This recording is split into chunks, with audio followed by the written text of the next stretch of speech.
حدیث مبارک کې راځي من صام رمضان ثم اتبعه ستا من شوال فذلك صيام الدهر.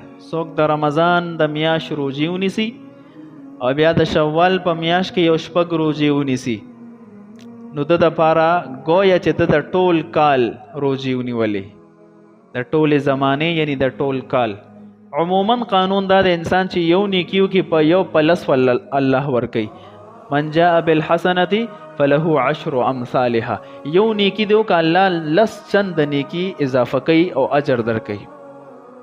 نو یو میاش چې انسان د رمضان روزي ونیسي 30 نو دیله چې 10 کې ضرب ورکې نو لس میاشتې شوې کنه، او سره شپږ روزي نورې ونیسي د شوال او د یو روزي له 10 کې ضرب ورکې نو دا 15 روزي شوې نو لس میاشتې هغه او 15 روزې 2 میاشتې دا نور شو 30 نو 12 میاشتې روزې شوې.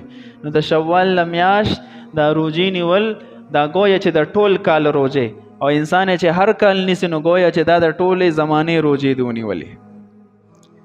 اوس به دې کې تا ته اختیار دی د وړو کې اختر د دې اولنۍ ورځ نه علاوه د دویم ورځ نه د دې روزو نیولو وخت شروع شو د دې میاشتې د اختتام پورې، کو مسلسلی نیسي شپږ په شپږ او کو میاشت کې پکې وقفه کې تا ته اختیار دی. خو د دې روزو حکم څه دی؟ مستحب دی، ښه لازم به نه ګڼئ.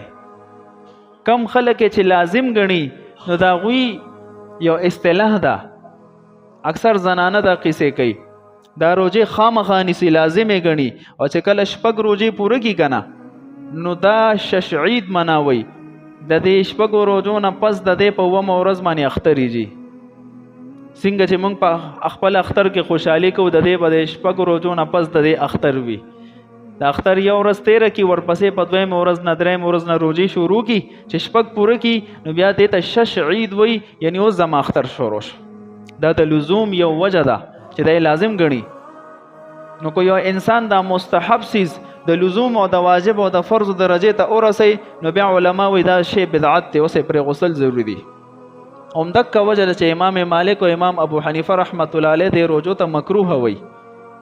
علما یې وجه دا بیانوي چې مکروه ځکه دی چې انسان یې لازم ګڼي، ځکه کو لازم یې نه ګڼي د استحباب په درجه کې نو نیولې ثواب دی، اجر دی پکې. نو لہذا کوشش وکړو چې دا روزې پکې ونیسو. الله دې موږ ته د عمل توفیق